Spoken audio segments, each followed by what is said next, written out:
Welcome to Inside Missions, a production of Maranatha Volunteers International, offering an in-depth look at the people, the cultures, and the countries where Maranatha is working.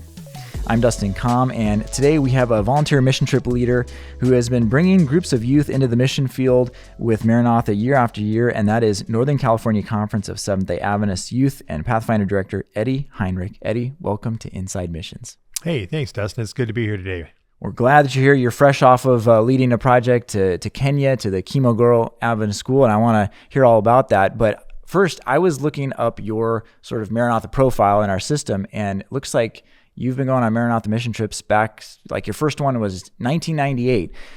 So I'm just curious, what is it about Maranatha mission trips that keeps you coming back? Hey, what I have known about Maranatha mission trips over the years is that when you get there, the project's ready. All the materials are there.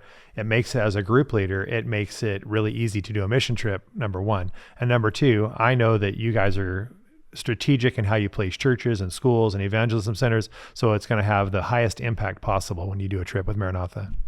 And we work in conjunction with the local church there to make sure that it's a priority that, is a part of their, bigger vision for the region. So usually you can be assured that even if you don't finish it, Maranatha is going to finish it. It's going to be taken care of by the church. That's true as well. And that's a good thing, because sometimes people don't plan very well, and you do a project and you come back 5 years later and you go, why'd you do that? We needed something else. So I like that about Maranatha. Yeah. You're strategic. Exactly. Yeah. Now, some of those early projects for you, I was looking it up, Mexico, Nicaragua, Costa Rica, Dominican Republic. What were some of those early mission trip experiences like with Maranatha? What do you remember most? Well, I remember as a brand new mission trip leader showing up. I didn't do a pre-trip on my very first trip. And so my first time stepping into the country, basically stepping out of the United States, was into Nicaragua.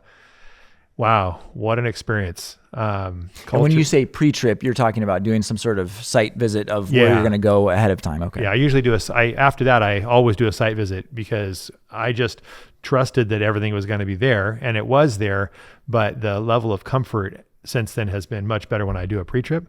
So when I stepped off the plane into the Nicaraguan airport there, and then I stepped outside, oh my goodness, it was culture shock at its best. You said that was your first time out of the country? Yeah. Well, I went to Mexico on that first trip that I didn't lead. This is the first time leading a group. Got it. And I remember getting on the bus, and I was there. The bus was so full that I had to stand in the stairwell, and I looked down, and it was so rusted out I could see the pavement going underneath as we were driving. Yeah. So well, there's just details that you can't even conceptualize, until you're actually there and experiencing what your volunteers are going to likely also experience, and it gets you thinking, it gets your, brainstorming of how can we make this the most efficient and be the most prepared for this project. Yeah. And because I didn't do a pre-trip, I spent the first half of the trip with David Lopez out looking for things to do and finding places and for excursions and all that kind of stuff that I would have already done. And I could have worked on the site more. Right. Well, if you're listening and you're thinking about leading a mission trip, make sure to do a pre-site visit. Would you agree? Yeah, 100%. That's really important. Those first trips, I guess, went pretty well because you decided to keep coming back. Excluding those trips, over the time that you've been serving with Maranatha, what are some of the most memorable trips that you can think of as far as being a mission trip leader? Sure. Well, that might be challenges too. That might not be just all roses. Well, I broke my neck in Costa Rica on my mission trip, so that was a highlight. That's fun. And you know what? Maranatha and the medical and the conference handled it really, really well. And I'm here today, and I have no deficits because of it. But why don't you tell us a little bit about that? I can't just let you go by be it saying I broke my neck on a Maranatha mission trip. So we were in Costa Rica on the East Coast, and we were on our excursion, and we went to a beach, and I was lifeguarding and watching the kids. I'm a certified lifeguard, and I got bored, and so I started body surfing a little bit too while I was watching the kids, and I got caught in a wave the way I shouldn't have, and I got pounded straight down into the bottom, and it broke my neck. And wow. Yeah. So it took 2 days to get to a real hospital, and then it took another 3 or 4 days to get life flighted home. Oh my goodness. Yeah. So, not the way you want to end a mission trip. No, but like I said, God is really amazing, because the previous year we had a young lady who had a diabetic emergency, and we went to the same place 2 years in a row, and we took her to the hospital, and they treated her, and they treated her well, but we realized that if we had a really serious emergency, that we couldn't go to that hospital. And so a couple of things one thing led to another. And so when I had my emergency, we knew that what we had to do to get me to safety and to get me to care. Okay. So God really, really blessed. Another thing on that mission trip was, when you leave the United States, at least when I leave the United States, it's kind of funny. I rely on God more. Mm. Because here, if something goes wrong, 99% of the time I can fix it or I can do it or whatever. And when you're on a mission trip, a lot of that's out of my control. And I remember one afternoon, the first day we were in Limon in Costa Rica, it was during the rainy season. We were building this EEC, and we had worship, and it was raining. And I leaned over to my friend Elliot, who's a youth pastor. And I said, "Hey, what are we going to do today when we can't build because it's raining all day?" He goes, "Pray." And I go, "Well, what do you mean?" He goes, "We should pray and ask God to stop the rain." And I said, "Well, do you really think God does those kind of things?" He goes, "Absolutely, let's pray." So at the end of worship, we prayed, and the rain immediately stopped. It was like the spigot shut off. Wow. Every day at 9:30 when we were done with worship, it stopped raining. And every day at 5 when we quit work, it started to rain the entire time. So that's one of the cool things I've noticed, is that when we trust God more, he shows up. And that for me has been huge. Another thing that I've noticed is the reason why I take young people on these trips is it changes their worldview. We had a young lady who went on the mission trip. She had a suitcase full of her best clothes. She had her nails done, her hair highlighted, the whole 9 yards. And she was going on this because they were cute guys, and she was going to have this great experience. And she ended up leaving all of her clothes that she could possibly leave behind. And she, for months, sent boxes back to the country we're in, full of stuff for the kids that she met, because it had impacted her life so much. Wow. Yeah. I remember you telling me when we were talking before that one of the things that you love most about these youth mission trips is that, I wrote it down here, the kids, they have to put their faith in Jesus. Have you seen that manifest itself on mission trips? Like I said, there's a lot of things out of our control. And when you realize that there's nothing you can do to fix something, then you have to trust. And I've watched kids that,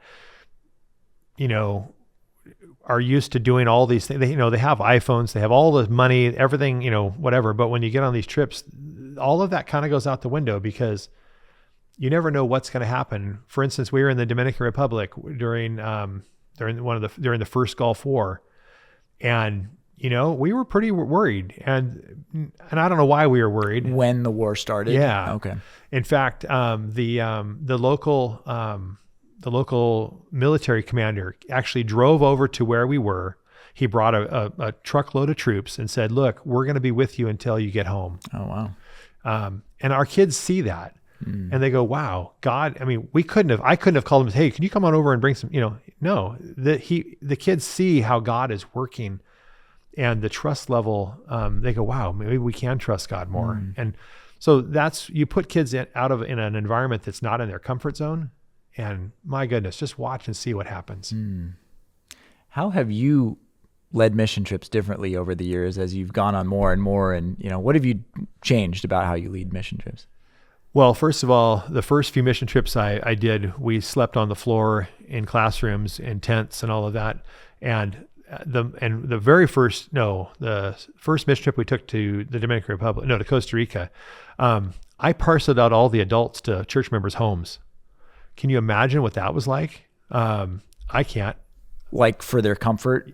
Or no, just have you like walking down the street and saying, "Hey, can I stay at your house tonight?" Yeah. But you were doing that so they could sleep in a bed, or you were just splitting the group up into... We didn't have room, number one, and number two, adults aren't likely to sleep on the ground. Yeah. And so that's one of the things I don't know, we've gotten softer, I guess, because we don't do that anymore. But what I have done more is put an emphasis on what we've been talking about, looking for Jesus. Every worship I do now, I stand up in front, I go, "Hey, where did you see Jesus today? Where did you see Jesus in the people we came in contact with? Where did you see Jesus in this group? How have you seen Jesus?" And it's amazing to get kids looking to see Jesus and be in the hands and feet of Jesus. And And so that's intentional that way. The second thing I've done is I've tried to find projects where we can really make a difference, where I can put like, for instance, if we go someplace, I want the kids to do Vacation Bible School or do evangelism or something in the community, because their eyes are opened to different cultures and to different need levels. And it's pretty cool to watch them. Yeah. When you are looking at planning out a mission trip, you're obviously, hopefully, crafting some sort of spiritual journey or experience as well. What are some of the factors that you consider as and does it change based off of your destination, or is it kind of always the same no matter where you're serving? It's kind of always the same where we're serving. We always make a mission trip booklet that's got devotions in it. It's got the songs that we're going to sing for Vacation Bible School, the songs we're going to sing for our worships. But it's very intentional. I usually take a pastor or two along with me. I mean, I'm a pastor, but I'm leading the trip. So I often bring another pastor or two along to get their perspective, and we have a theme, and we just try and focus on that and have the interactions with the kids and the people that were, from the local churches. We try and just kind of feed off of that a little bit. But I'm very intentional about helping the kids on the trip know that they're there to be ambassadors for Jesus. That may be the first time that they've been challenged in that way too. Could be, yeah. It's interesting because Northern California Conference is not the only conference that has done a Maranatha trip as a conference, but a lot of our groups are, church groups. There's youth groups that go. I'm curious, what led you to see the success that you have at a conference level, as opposed to letting the churches like do their own thing as local, youth ministries. Sure. Why have a conference event? Yeah. Or mission trip? Well, I've been a youth director for 26 years. I've been doing it for a while. And when I was in a smaller conference, most of the churches and schools couldn't do their own. And so the second year I was in Kansas, Nebraska, I was talking to some people and I said, hey, we'd love to do a mission trip. I said, hey, I'll lead one. And so we started that, and we went from the first trip, I think we had 75 people on it, to one time we went and did it and we had 175 people go. Wow. And that was pretty amazing. And so I realized there was a need. That's coming from churches all across the conference. Yeah. Like a few here, a few there. Yep. Wow. And so I realized that, at least in that conference, that was a huge deal. Now here in Northern, we have a lot of schools, and a bunch of them, academies, and a bunch of them do mission trips. But what I'm realizing is the more we don't have kids coming from the more we have, the fewer academies we have, the fewer small schools we have, the less opportunity people have to do these kind of trips, and it has a huge impact. So I set it up so that anybody across the conference can come, whether if they can come any age, as long as if they're under 13, they have to have a mom and dad come along, or an aunt and uncle, somebody come along to kind of be their guardian. I take responsibility for it, but we do that. And then after that, I just invite people to come, because a lot of churches, a lot of schools, they don't have the resources to do that. And I have I have a fairly complicated job, but that's one of the ministries that I've seen is important. And so that's why we do that. A lot of the larger churches, to contrast like some of the conferences where there's a lot of smaller youth ministries, right, they're so full of events and programming and trips. I'm just thinking, like, for them, a mission trip could also be like a big commitment because they have so much going on. So it's also maybe a benefit to have a conference, trip for those kinds of churches, even though you think, well, they got all the resources, they can, pull off a trip on their own, but maybe it just doesn't happen because they're so busy. Well, and that's true. And it's easier just to write a check than to do all the planning. Because one of my youth pastors who did a trip came back and goes, I'm not doing that again, because that was a lot of work. Yeah. And I'm like, well, yeah, but especially like you said earlier, if you do it completely on your own outside of a supporting organization like Maranatha, like that would be a lot. And I've done that a couple of times. And then I came back and said, hey, I don't want to do that anymore. I want some help from Maranatha. And besides that, you guys, your mission aligns with the vision of the Northern California Conference. We're partners with you guys, and we like that. So that's one of the big reasons why we do it. Besides the fact that the construction part is much easier. doing it with you guys. Yes, that is true. All of our projects have in-country crew that are there and are ready for you. They have things prepared, and you just get to lay the block walls. So it's good. Yep. I'm curious, as a conference leader, do you ever get any questions about working through a church entity like a supporting ministry like Maranatha? Do they feel like, oh, the conference should just have its own like official church mission trip? Or does that not really come up where there's maybe a little criticism of using a group like Maranatha? No, that's never been something I've worried about or even been asked about. We're making groundbreaking questions here on Inside Mission. No, I was just curious because, sometimes people might think, well, why doesn't the conference just do its own thing? It's a part of the Adventist Church, officially. No, and I actually explained to people when the fees that Maranatha charges, it would cost, and I know this because I've done it a couple of times, it cost me a lot more to do it on my own than it was to use Maranatha for the construction. The fees you guys charge for building materials are very reasonable. And so that's one of the things. The question I often get asked is, why are you doing mission trips? Period. Really? Yeah. In fact, I have, you're just going there because you want to do an excursion. You want to go to Kenya to do a safari. You should have just sent them the money. And, I've addressed that a couple of times. I've read a bunch of books on it, and we specifically talked to the people in Kimogoro, where we just came from, about this. Said, should we have just sent you the money? And they said no, because we would have missed out on the blessing of meeting you. You would have missed out on the blessing of meeting us. There's so much fellowship, and there's so many other things, because we didn't just build. We did evangelism through VBS. We did eye clinics. We did a bunch of other things that were just were good for us and good for the community. So there's a lot to be said about going physically. And as I often tell people, we're doing the mission trip for our group to see their lives changed. And it's a bonus if we can help somebody else. We want to help other people. That's our goal. But I am most interested in seeing the lives change of the kids and adults that I'm taking.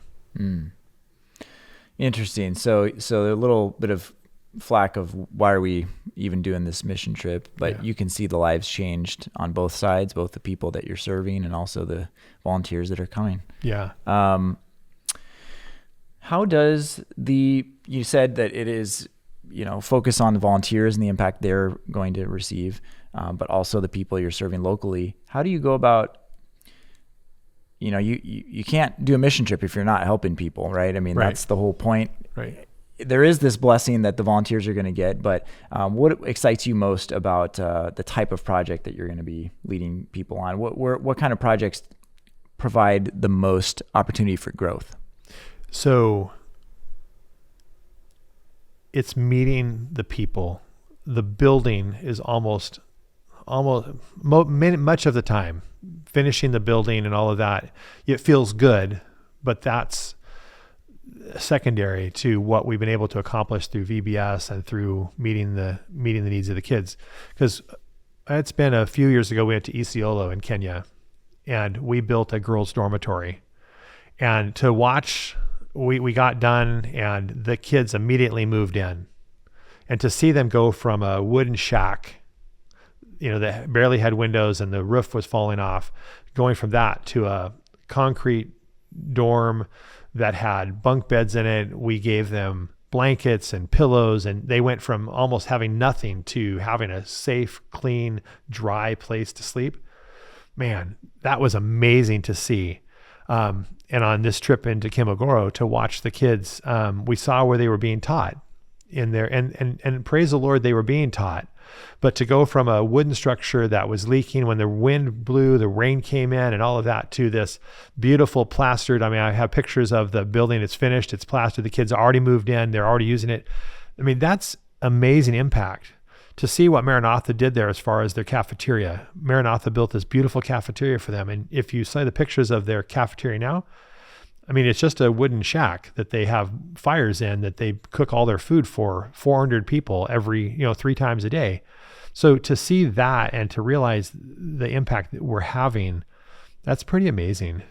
I will put a link in this episode to our episode that we did about Kimogoro to kind of give people the visuals. But why don't you just tell us real quick? You've kind of been describing the school a little bit, but just an overview of what the school's situation is, where it is. Sure.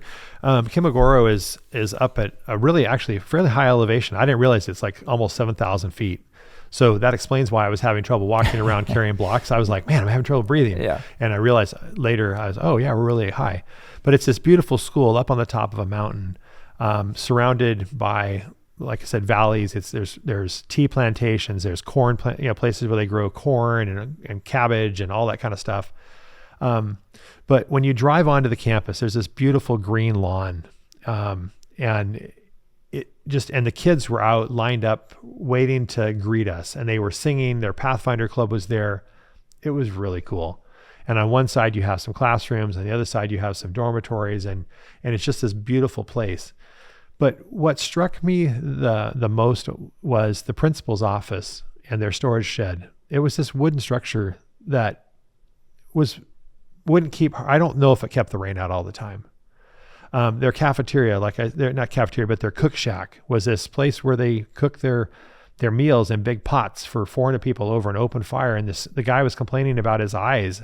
And our eye doctor looked at him and said, well, it's because it's all the smoke that you're leaning over all day long. There was a lot of that. And probably not the best ventilation. Not at all. Yeah. Yeah. And, the diet that they eat is very, I don't know how to describe it, if it's nutritious or not. It must be. They eat it 3 times a day, and it rarely varies. But what I liked most about it was the kids. They smiled at me. I mean, every time I went, they were always grinning, and they were high-fiving and playing games with us, and just interacting.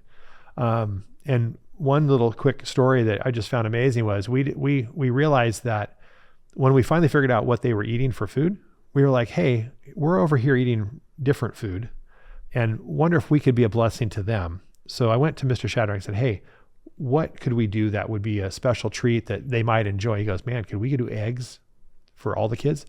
And I just laughed. I said, well, if eggs are as expensive as they are at home, maybe not. Might be a problem. Yeah. But he goes, oh no. I said, well, how much would it cost for, enough eggs to get every kid an egg or two? He said, well, for $150, we could get enough eggs to feed 400 people. And I said, well, let's do it. And let's not only do it once, let's do it a couple of times. And I said, well, do they ever get like bananas or whatever? He goes, well, no, we don't have the budget for it. I said, well, we'll buy those too. And so one of the afternoons after they got it, they gave it out as their treat. And it broke my heart because this little girl, probably 8 or 9 years old, as I'm walking over to get on the bus, she walks over and she, with both hands, lifts this boiled egg to me and says, would you like my egg? And I truly started to tear up because I saw that the story that Jesus told about the widow's mites in the Gospels, that was right there. I mean, she was giving, and it wasn't that she didn't want it, because when I said no thank you, she immediately ate it. So it wasn't like she wanted it, but she wanted to share. She wanted to give me of her best. And I wasn't the only one. These kids are incredibly polite. They're kind, and they were giving. And so when you can help somebody like that, oh my goodness, that is just amazing. Yeah, that's a great feeling. And a unique situation on this trip because you're at a school and you have youth that you've brought. I'm curious what some of the interactions were like between the students and your volunteers. So one of the things that was pretty cool was the school liked to play volleyball. They had a net, but they didn't have a volleyball. They had taken a bunch of tape and stuff and put it together, and they were using this tape thing as a ball. Well, we knew that. And we knew that they might not have a ball. So we brought a bunch of volleyballs. And so we gave that to them, and they loved playing that. A couple of my kids decided that they would teach them a new game. And there's this game called 9 Square in the Air. I don't know if you've seen it. I've seen the ones where there's an actual sort of ceiling with square holes in it. Yeah. But this is without that. It's just air. Well, no, it's just like that. Okay. And so And so a couple of the kids said, hey, we'd like to try to build that. And I said, fine, go for it. Well, they were looking around for pieces of wood to use for the poles. So they actually went for it. They did. They built the. They did. I was going to say it's not just a one little box here. There's like It's 9. Yeah, there's 9 of them. And so they went and they were looking, and they went to Mr. Shadrach, the principal, and they were telling him what they needed. He said, no problem. He goes, hold on. So he went and got a machete. He went into the woods, cut down 9 saplings, trees, brought them back, helped cut all the branches off, and then using duct tape and baling twine, or not baling twine, but twine, they created this 9 square in the air. Wow.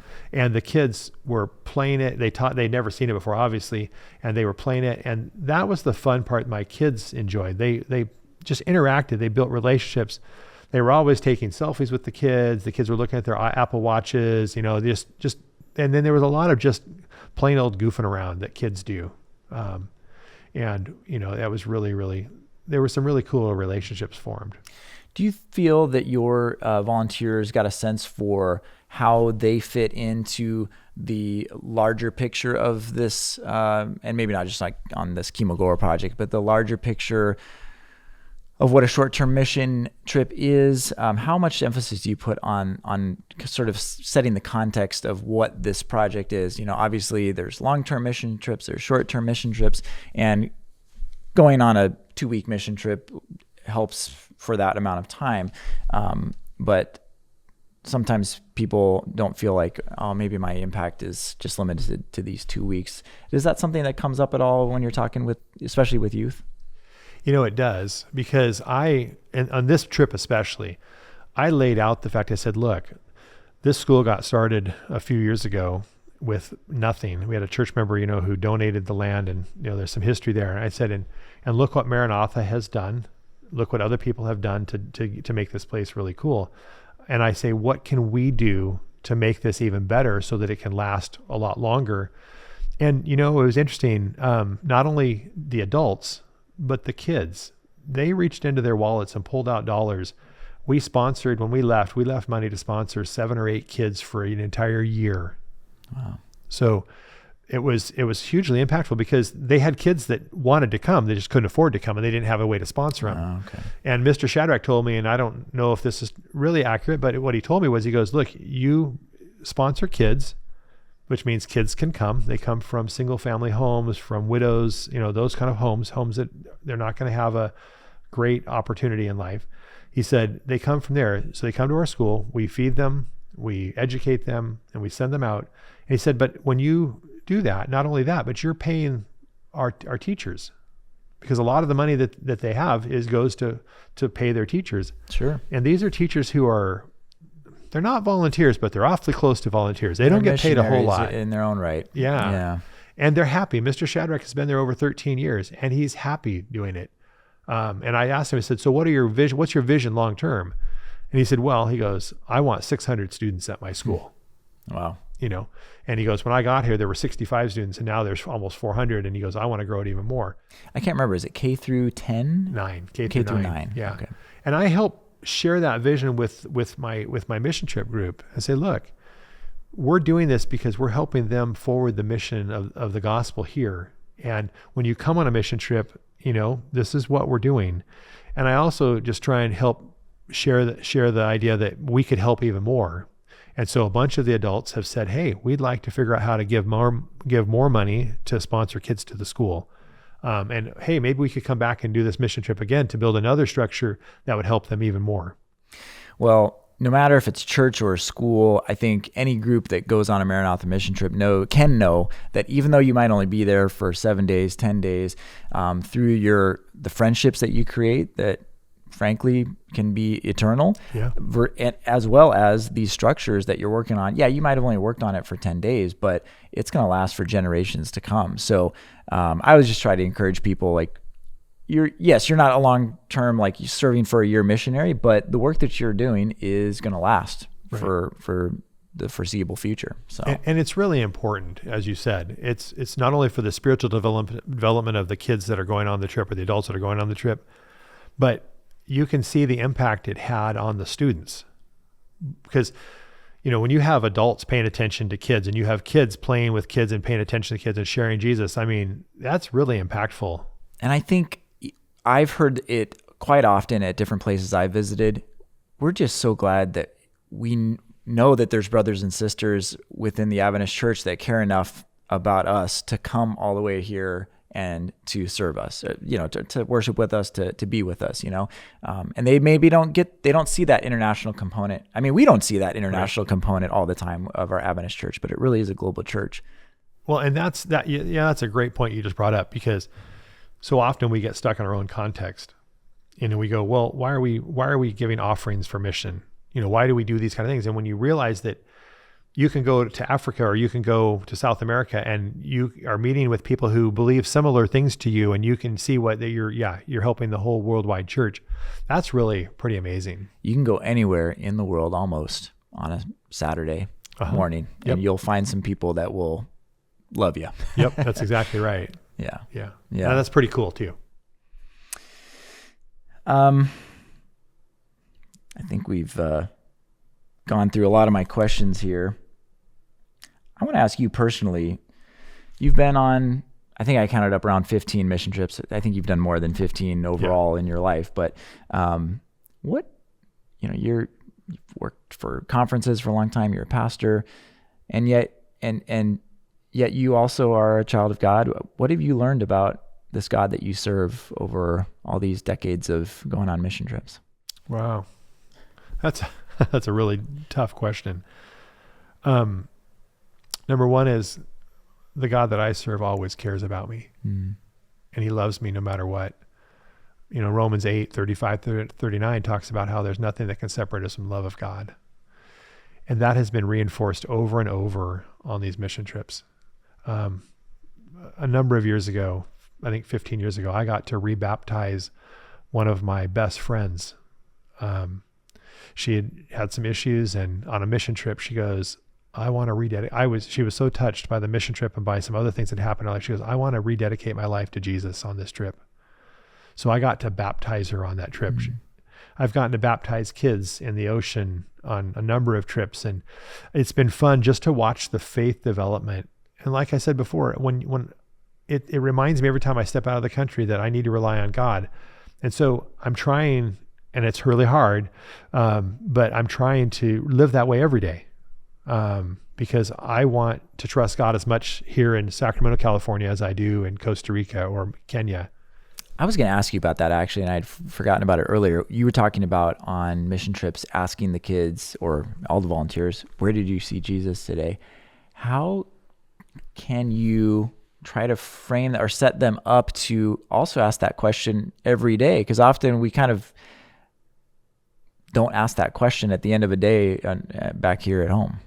So one of the things, and I do that actually, if you go to a youth event in my conference, I will often ask the kids, where did you see Jesus today? Trying to get them to continue to do that. But we always, not always, but most of the time we have communion. The last night before we go on an excursion, before we do anything, we have communion. And I try and bring it back home and go, hey, look, if Jesus has impacted you here on this trip, how can Jesus impact you when you get back home? And I'm trying in my own life and trying to get kids to make it a lifestyle. Just because, like I said, we're pretty comfortable here. I mean, I don't know when the last time you missed a meal because you couldn't afford it or whatever. I haven't missed a meal. I've got plenty of weight on me and I don't miss a meal. But there are lots of other things in our lives where, we rely on ourselves, but how much more of a blessing would we get, or how much would our lives be different if we completely relied on Jesus? Yeah. And so I'm trying to live that way in my life, and I'm trying to help instill that in the lives of the people that go on my trips and the people that I come in contact with in ministry every day. What advice do you have for youth leaders out there that may think they're hearing what you're saying, and they're like, man, we should really take our kids on a mission trip, but maybe they're just a little apprehensive. It's a big thing to think about doing. What advice do you have for them? So I'd say, hey, first of all, just do it. It's scary. You're taking kids out of the country or you're taking kids in the country, but no matter what you're doing, you're taking kids someplace. So that's a little bit nerve-wracking. Number two, find a mentor. There's lots of us out there that do mission trips that would be happy to help you figure out how to do a mission trip. And the third thing is, if you're going to go with Maranatha it's all laid out step by step on how to do a mission trip. And And really, honestly, you guys do a great job of mentoring and hand-holding and helping new people do mission trips. So there's really very little excuse for not doing it. Well, even yourself, you didn't lead the very first Maranatha mission Right. trip you went on. You got to go along with somebody else and could see, okay, I guess I could do this. And yeah. And I learned what I wasn't going to do on that trip. So, but no, seriously, go on a trip with somebody. Just make sure you don't use that as an excuse not to go. I've never done one. Yeah. Just step out, because if you think about it, in scripture and in lots of places, people step out in faith. And that's what we're doing. When you go on a mission trip, I don't know how it's going to end. We were supposed to do a mission trip to West Africa right as the world shut down for COVID. And guess what? We didn't get to do it. We almost did, and we probably still be there. But, just do it, because God, if you trust God, it's not, I'm not Pollyanna-esque that everything's going to work out perfectly in the end, but God's going to take care of us. And what that looks like may be different for other people, but it's certainly not always going to go exactly to plan. That our motto is you got to be flexible, right? Yep. No matter what happens, you can plan all you want, but things will change. So as long as you're flexible. Yep. And it's all about, and once again, it's all about the relationship you have with God, because, I could have been hit by a car on the way here this morning, and I could have gotten run over by a donkey in Kenya. There's, it doesn't matter. There's bad things can happen to any place you go. But if you live your life trying to completely mitigate your risk, that's not a very fun place to be, I don't think. At least that's not how I've lived my life. Yeah. How was that next year after you broke your neck, or the next mission trip did you have any reservations about, oh man, last time I was out here, I broke my neck and had all these issues trying to get to the hospital and then get back home, or? No, I didn't. I don't like going to Costa Rica anymore. And it's not Costa Rica's fault. It just, I've got this picture of Costa Rica, but no, I immediately, the very next year, we did another mission trip, and I've never looked back. You got to jump right back in. Yep. It's like riding a horse. If you fall off, you got to get back on. Got to get back on. Yep. You recently spoke at a, I think it was North American Vision Convention conference, and you said that Maranatha is, I guess, the best construction mission trip choice out there. You kind of already talked about it, but why'd you say that? Well, I said that because, once again, you guys provide step-by-step plans on how to do it. You guys have a really good idea of what the costs are in the country. So when I called and talked to Lysandra and said, hey, Lysandra, what's it going to cost in country to do this and this? He goes, well, we think it's going to cost based on the history we have there, and so you can get a pretty good idea of what it's going to cost to do your trip. Once again, building materials, it's turnkey. I mean, truly, you guys asked me to get a construction supervisor, but if I didn't, it'd still happen. Yeah. Because, I've worked with probably most of the construction superintendents through Maranatha over the years, and we know each other, at least by name. We say hi and all of that, and they come by and go, hey, Pastor, you need to do this, or whatever, and they're very good about making sure that it's done properly. Yes. And so that's not a problem. And like I said, you guys know some of the customs and some of the things that I might not know. And so by doing a pre-trip, by working with your office, you guys, like I said, turnkey. And it works. Thank you for the compliment that I asked for you to give. Yeah. Hey, Eddie, let me just make sure I didn't miss anything here. I think we covered it all. I wasn't even looking at my notes here, but inevitably I always forget something here. I think that is a great place to end. Thank you so much for not only coming here today, but also for all the years of service around the world with Maranatha, and for the example that you've set in mission trip leadership. And I hope that there's some people out there that have been able to glean some of your experience and wisdom and your encouragement to them. As like you said, anybody can do it. You just got to take that first step. Thank you so much for being with us today. Oh, you're welcome. It's a privilege. I look forward to working with Maranatha. You guys are very professional. You guys do a great job. And I also look forward to being able to go and make a difference, make an impact in somebody else's life. It's a great place to end. Eddie, thanks so much. If you enjoyed this episode, please share with a friend, and it helps the show grow. Thanks so much for listening to Inside Missions.